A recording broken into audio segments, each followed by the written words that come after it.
Hello guys, it's past 3 a.m. Yes, kanang di ko katulog, so I'm making this video. Uh, Actually nakuha na ako ni sa kung unto kung gusto ingon pero here it is, no. If currently naka-challenge imong life, no, you are, I mean, like me, I mean in a bit of a challenge right now na medyo challenge kaya lisod siya, difficult. I'm dealing with financial problems. Pero that's not the point, no. Ang ako alang kuan kay we should be thankful nga we are suffering right now. It's kind of counterintuitive. Pero kanang this is life we are experiencing as it is. We are experiencing life. Dili jud happy tanan ng perminti ang life. Dili jud siya kuan all gloom, di ba? Napo jud mga doom moments sa life, no. Pero kanang as we experience kanang discomfort or kanang sa ba suffering or challenges sa life, we should be thankful kay we are alive by we kanang dapat tayo mabuhat, and also kanang we learn along the way. As I've said, we are experiencing life as it is, no. Kanang dili siya ang ulahi sa tanan ba. Kay pwede mo gutong ingon nga unfair anong nitabo man ni sa kuha anong ingani akong giagian karon may menta ka ng kuan mahuman na ni or something na, but we are living right now to with I'm almost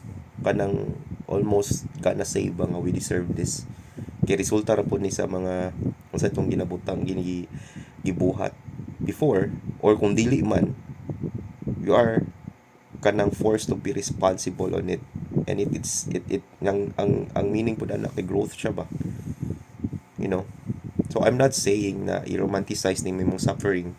I am just saying na go through your suffering, learn from your suffering, learn from the pain na unsay kuan nagianim karon, grow from whatever unsay kanang nagianim karon.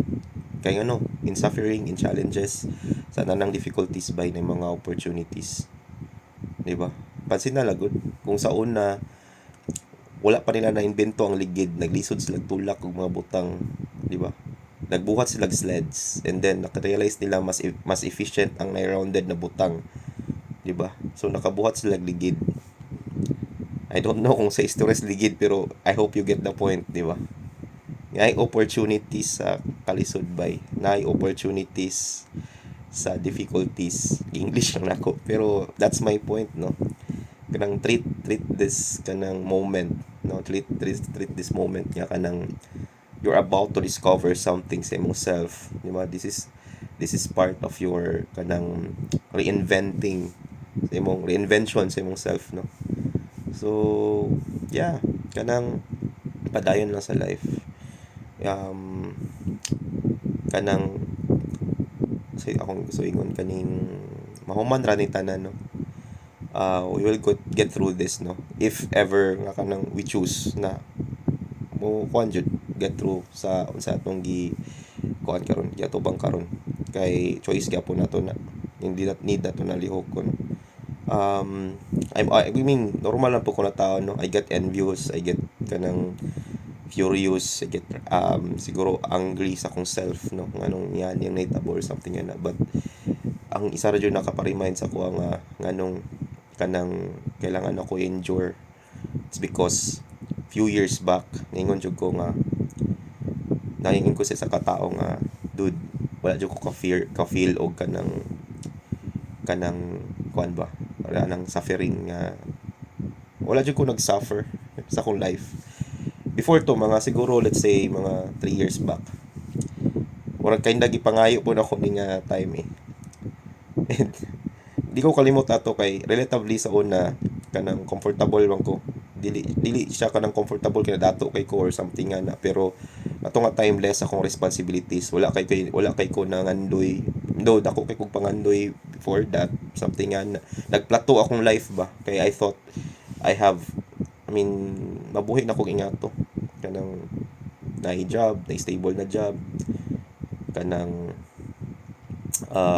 nakabuog mga business or something nga na until such time nga kanang murag gikuha gud sa tanan and kanang wala na ko siya nasabtan for the past few years pero as I go along with kanang kuan na ups and downs sa life so sa mga nahitabo sa akong life for the last 3 years na yung mga victories na yung mga challenges or something nga na anak ko nga the more nga kanang gatake kag responsibility sa imong self the more nga malisdan ka ug the more na ginatudluan ka unsay imong equip ka ba sa unsay next step gani and by that kanang malipayon ko kay this is something na akong murag ipangayo murag katong giingon ako 3 years ago sa isa ka tao murag kay ganing self-fulfilling prophecy siya somehow so wala lang akong lesson ng ang ako magong na-gain from the last 3 years is not wealth it's not wealth but wisdom.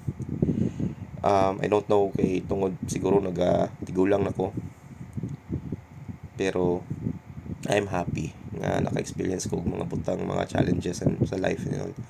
I've been closer to people nga kanang I didn't thought nga may close ko nagbago akong mindset dati doomer kay ko ba I mean I know a lot of people will tell you kung kailak mong dyan ingon sila doomer or naigad complex or something hilas ko before way yeah sa akong kuan and I don't know I'm just thankful nga kanang I got to experience the difficulties until now. It's not because I'm romanticizing them, but because I am learning to be more kinder, to be a better person, a better human being. Kay nakaagi ko og suffering, nakaagi ko og challenges sa life. And dili man ni siya mao ang kuan kanang end sa atong life no. I mean mag-end imong life kung mamatay or mag-stop og beat imong heart ug di na ka ma-revive no. Pero as long as your heart is beating by laban by I mean cliche kay siya paminawon pero kanang nature tay chance as long as we're breathing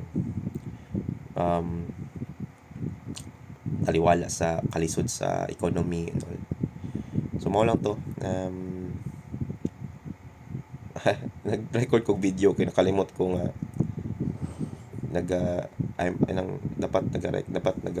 naga-record ko kay ihabit na ko ang kanang pagstorya sa tubangan sa camera and also wala magbuhat og content. I'm trying to kung dili ko consistent which is I'm not with consistent sa pag-video ko karon ko balik og pag-video so mo to nag-record ko anyways that's all. I hope na kanang appreciate po din yung suffering get through this no sa tanang kalisod I hope na may natunan ani and that's it.